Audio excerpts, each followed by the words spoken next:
Have you ever wondered why a man, even after walking away, seems unable to sever the invisible thread that keeps him circling back to you in memory, in dream, in the restless silence of his nights? It is because human connection is never just skin against skin. It is psyche meeting psyche, shadow meeting shadow. Carl Jung warned that what we suppress does not vanish. It waits, it lingers, it binds. And when a woman embodies a depth that touches the unconscious, a man cannot simply discard her energy like an old garment. She becomes an archetype moving through him, echoing beyond the boundaries of time and reason. There is a mystery here. It is not the mystery of surface charm or fleeting seduction. It is the kind of mystery that unsettles him, that leaves him pacing inside his own mind, asking why her silence feels louder than words, why her absence carries more weight than another woman's presence. The binding is not logical. It is psychic. It is emotional gravity. And most men, despite their bravado, cannot name it. They only feel its pull. In Jungian language, every man carries within him an anima, the feminine image in his soul. When he encounters a woman who embodies qualities he has not yet integrated, she becomes a mirror to his unconscious. She awakens both fascination and terror. She tempts him with the promise of wholeness, but also threatens to expose the fragile scaffolding of his ego. This is why he may appear detached, even indifferent, while secretly tethered to her essence. The more he resists, the more deeply the cord cuts. Imagine him sitting in a quiet room, attempting to distract himself with noise, with work, with the arms of another. Yet somewhere between breaths, her energy resurfaces like a haunting refrain. It is not about the memory of her face or the texture of her skin. It is the way she stood unapologetically in her own being. The way her silence made him question himself. The way her presence seemed to open a doorway into something he could not quite articulate. A deeper truth, a more dangerous intimacy, a confrontation with his shadow. This is why some women become unforgettable.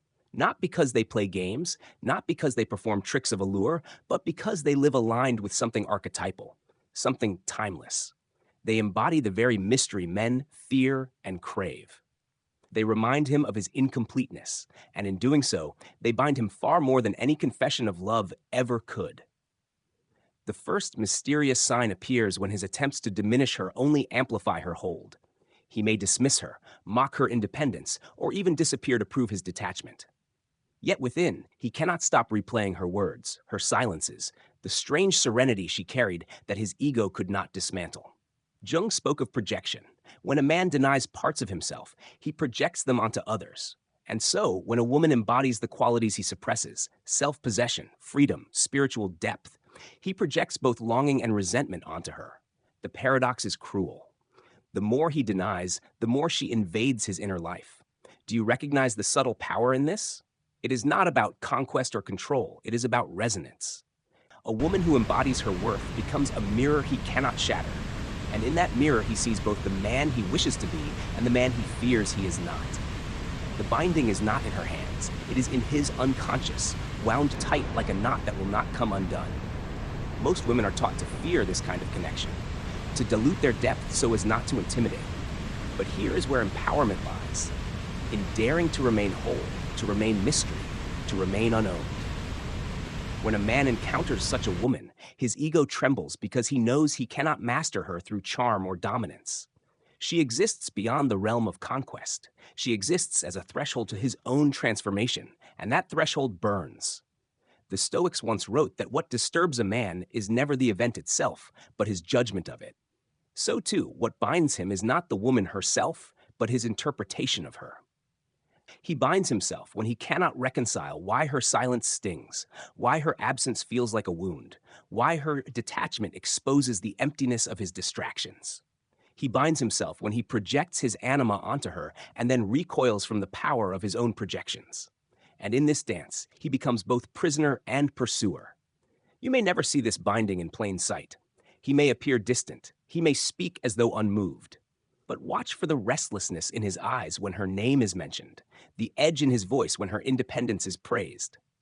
That is where the truth lies, not in what he declares, but in the shadows of what he cannot admit. For what is denied in speech will often scream in silence. And so, the woman who dares to live fully, who dares to embody both softness and sovereignty, becomes unforgettable not by effort, but by essence. She becomes the kind of memory that alters a man's nights, the kind of energy that binds him without touch. Jung knew this. The feminine archetype is not a role to be performed, but a force that lives through her, whether she chooses it or not. And when it awakens in the presence of a man still trapped in his ego, he will carry her imprint like an unhealed scar. He will try to escape it. He will throw himself into distractions, work, new women, endless pursuits meant to numb the echo of her energy.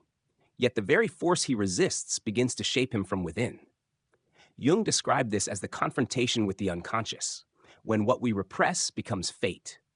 And so he becomes entangled not with the woman herself, but with the reflection of his soul she awakened. This is the second mysterious sign. His life begins to circle patterns that all trace back to the resonance she stirred, even when he believes he has moved on. Look closely at men caught in this silent orbit. They may appear successful, surrounded by people, adored by others, yet in small moments the mask slips. A song drifts into the air, and their mood hardens. A woman carries herself with a familiar confidence, and their gaze lingers too long. The binding does not vanish with distance or denial. It only deepens in secrecy. Because what the ego cannot integrate, it obsesses over, and what the heart cannot master, it quietly worships. This is where the danger lies, for him, not for her. For when a man feels bound to a woman's energy, he confronts the painful truth that she cannot be possessed. This is not the kind of bond he can manipulate with attention or with withdrawal. It is not a chain he can hold. It is a mirror he cannot escape. His obsession is not truly with her, but with the part of himself she revealed. His hunger for wholeness, his fear of inadequacy, his longing for the sacred yet embraced. You see, men often believe they want the woman herself. But what they crave is the sanctuary she represents, the atmosphere she carried, the silent confidence, the refusal to be diminished. This is why she is irreplaceable. He may find another body, another face, but not the same energy. Because energy is not replicated, it is lived. And when a woman walks through the world rooted in her essence, she carries an atmosphere men breathe in as though it were air. Once tasted, it lingers. In the stillness of night, when he is left alone with his thoughts, he feels it most. The first mysterious sign was the persistence of her presence in his inner world despite his outward denial. The second is the way his patterns shift, the way he unconsciously orients himself toward echoes of her essence. He may date women who faintly resemble her, who carry fragments of her energy, but never the whole. He may chase ambition more ferociously, as if proving to her ghost that he is worthy. Yet the harder he runs, the more entangled he becomes in the very energy he seeks to escape. This is not sorcery, though it feels like it. It is archetypal gravity. When a man touches a woman who embodies her depth, he collides with his anima, and such encounters cannot be undone. They leave a psychic imprint. Jung compared it to myth, Persephone descending into the underworld, Orpheus glimpsing Eurydice, lovers bound not by possession, but by the eternal ache of what was revealed and cannot be forgotten. For the woman, this binding is not her burden. It is not her role to untangle his knots or soothe his unrest. Her task is only to remain rooted in her sovereignty, for it is precisely this sovereignty that created the resonance. Too many women fall into the trap of managing a man's obsession, of softening their energy so as not to provoke it. But this weakens the very essence that makes her unforgettable. The true path is to stand firm in mystery, to allow the man to wrestle with his shadow, to let him face the mirror without intervention. Do you feel the weight of this? To know that your silence can thunder louder than his words, that your absence can shape him more deeply than your presence ever did. This is not manipulation. It is the truth of archetypal energy. Feminine presence is not something a man consumes. It is something that alters him. And when he resists, the alteration becomes torment. The Stoics remind us that control lies only in what is within our own soul. A woman cannot control the way a man binds himself to her energy. She cannot dictate whether he confronts his shadow or remains enslaved by it. But she can choose to live in a state of inner freedom, to carry her energy without apology. In doing so, she transcends the drama of possession and becomes the very embodiment of what he both longs for and fears. The woman who cannot be captured, only encountered. This is why silence becomes more powerful than speech, why detachment becomes more magnetic than pursuit. For in withdrawing, she reminds him that her essence was never his to own. It was only his to experience. And once experienced, it becomes a part of him he cannot exile. The thread may grow thinner, stretched across time and space, but it does not break. For he is not bound to her as a woman. He is bound to the version of himself that she awakened. And in this lies the mystery. He is haunted not just by her, but by himself. There comes a moment when the mask of indifference can no longer hold, and this is where the third mysterious sign reveals itself. His resistance begins to turn into reverence. A man secretly bound to a woman's energy may cloak his longing in denial, may bury it beneath pride, but sooner or later the psyche betrays him. Jung knew that what is resisted persists, and what is rejected returns with greater force.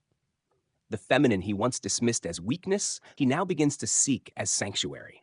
The very qualities he mocked, her silence, her intuition, her spiritual sovereignty, become the qualities that gnaw at him in absence. It is a subtle shift. At first, he resents the way she unsettled him, resents the mirror she forced him to face. But gradually, resentment morphs into a strange kind of worship. He begins to notice how other women cannot command his soul the way she did, how their words pass like noise compared to the way her silence once carved open his defenses. He may never say it aloud, but within, he begins to treat her as an archetype, almost sacred. His longing ceases to be about possession and becomes an ache for the ineffable atmosphere she carried. The binding grows stronger, not when she pursues him, but when she withdraws into herself. For it is in her absence that he encounters the truth. He was never attached to her body, but to her being. And a being cannot be consumed, only remembered, only longed for. He finds himself circling back to the idea of her, reliving moments, replaying gestures, seeking pieces of her in every place he wanders. He may bury it under bravado, but the psyche does not lie. His dreams betray him, his thoughts betray him, his choices betray him. This reverence is dangerous for him because it exposes the poverty of his own spirit. To worship her energy is to admit his incompleteness, to acknowledge that she represents something he has not yet cultivated within himself. Jung described this as the projection of the anima, when a man projects the unlived aspects of his soul onto a woman. She becomes his muse, his torment, his unhealed wound. He does not realize that what he seeks in her is actually a forgotten part of himself. And until he integrates it, he remains chained to her image, unable to release the phantom of her presence. For the woman, this is both a burden and a liberation. A burden, because she may feel the weight of being carried inside someone else's unresolved psyche. A liberation, because she realizes the bond was never about her failing or her flaw. It was about the man's inability to confront his own depths. Her role is not to heal him, not to soften herself so he can bear the truth, but to walk in her essence undisturbed. For the more she lives her truth, the more he is forced to confront his own shadows. And you, listening now, must understand this. The power lies not in chasing, not in proving, not in bending to fit his desires. The power lies in remaining whole, to embody a kind of feminine presence that is both tender and untouchable, both intimate and infinite. When you stand in that place, a man may leave, but he will never be free. He may seek comfort in others, but he will never dissolve the thread that ties him to your energy. The Stoics called it indifference to externals, the wisdom of knowing that another's perception or pursuit cannot define your worth. Marcus Aurelius wrote that the soul becomes dyed with the color of its thoughts, and so, when your thoughts are rooted in sovereignty, you become untouchable. A man may try to bind you in his memory, but you remain free, because his obsession is his to carry, not yours to manage. This is the final sign, when he begins to hold you as an icon in his inner world, when your energy becomes myth inside him. He may never return, or he may try to. He may confess, or he may stay silent. But regardless of his action, the truth remains. He is bound not to your flesh, but to the resonance of your essence. And essence, once experienced, cannot be erased. What makes this binding mysterious is that it is invisible. You cannot see it in his words, for words can lie. You cannot measure it in his actions, for actions can deceive. But you can feel it in the subtle gravity that lingers long after the story has ended, in the way he returns in dreams, in the way the memory surfaces at odd hours, in the way he cannot fully exile you from his private thoughts. The most dangerous woman is not the one who seeks to bind a man, but the one who becomes unforgettable by simply being herself. She is both mirror and mystery, both wound and cure. And once encountered, she becomes the hidden thread in his soul's tapestry, tugging quietly at the edges of his every decision. He may resist it, he may deny it, but he cannot unbind himself. And yet, the story does not end with him. For the deeper truth is that such entanglements are not about the man at all. They are about the awakening of the feminine soul to her own power. Jung reminded us that every projection, every attachment, every obsession reveals not only the hunger of the one who clings, but the sovereignty of the one who is clung to. What makes a woman unforgettable is not a trick, not a performance, but the way she embodies an energy that refuses to be diminished. Men live much of their lives attempting to conquer careers, conquer others, conquer their own fears. But conquest collapses in the face of true feminine depth. A woman who carries herself as if she were both the ocean and the silence beneath it cannot be conquered. She can only be met. And most men, unprepared to meet her, retreat in confusion. But retreat does not free them. Instead, it binds them more tightly to the very mystery they cannot resolve. This is where the lesson deepens, for him and for her. For him, it is the unmasking of ego, the realization that charm, wealth, or dominance cannot command what is archetypal. For her, it is the realization that she was never powerless, that the very qualities she once feared made her too much are what etch her presence into a man's psyche forever. Her silence, her intuition, her refusal to chase, these become the sharpest instruments of memory, the ones that carve deeper than words or touch. There is something almost cruel in this, but also divine. To be unforgettable is not to be universally adored, but to leave a psychic imprint that cannot be undone. It is to become the storm that changes the landscape, whether the man admits it or not. He may despise her for it. He may idealize her for it. But either way, she is carved into the architecture of his unconscious. And what is written there cannot be erased. Think of the myths: Helen of Troy, Guinevere, Lilith. These figures were not merely women. They were symbols, carriers of energies that men could not reconcile. Their presence shattered illusions, provoked wars of the psyche, and left men forever altered. And what Jung understood is that these myths live on in the unconscious of every man. When he encounters a woman who embodies even a fragment of these archetypes, he is not just encountering her. He is encountering the timeless feminine force that has haunted men for centuries. For the woman, this realization is both sobering and liberating. Sobering because she sees that the obsession was never truly about her as an individual, but about the force she carried.